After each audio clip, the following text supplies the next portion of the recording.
Okay, I was reading it was an interesting discussion in part of a internet group I'm part of, where one of the people put forward an opinion that training with forms is possibly better than sparring for true combat training.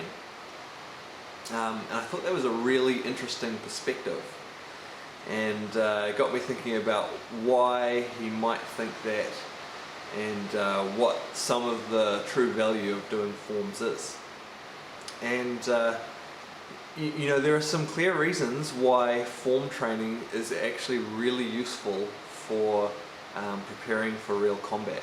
Some people really dismiss the value of forms and they don't think they're useful. They think they're just stuffy old traditions and people should just get in and spar and practice basic techniques.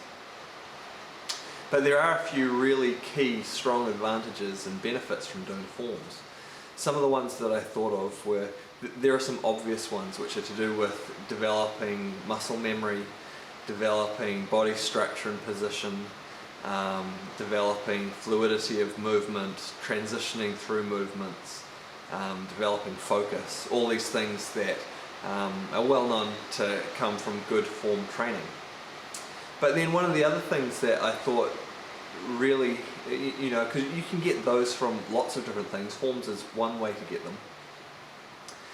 But what would possibly make it actually better for combat training than sparring? Because you know, you're going to get speed and fluidity and things like that in sparring as well.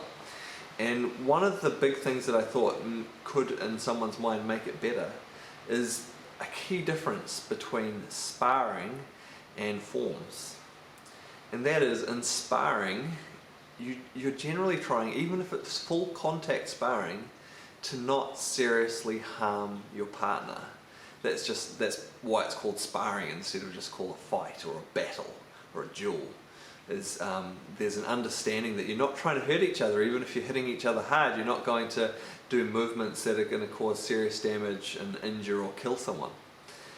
Whereas in a form, you have freedom to do those kind of movements, to focus, to ingrain into your mind the type of movement, the targeting, the power, the speed for disabling or even killing movements, as would be necessitated depending on the type of fighting situation you're in.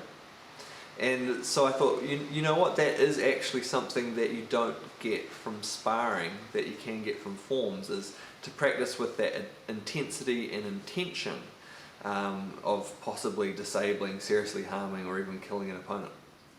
Now, does that necessarily make forms better than sparring?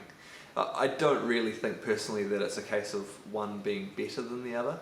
I think sparring is really essential to being able to use whatever martial art you're training in for actual fighting. There's so many things to do with distance and timing and responsiveness that you get from sparring that you can't, or you don't really get so well from forms. But ideally, in an ideal world, you have a mix of both, forms and sparring, as well as other drills as well.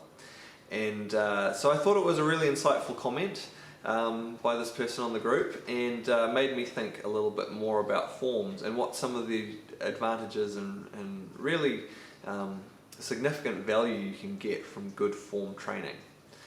Anyway, what are your thoughts about this? Maybe you can put your comments down below, what you think about forms versus sparring.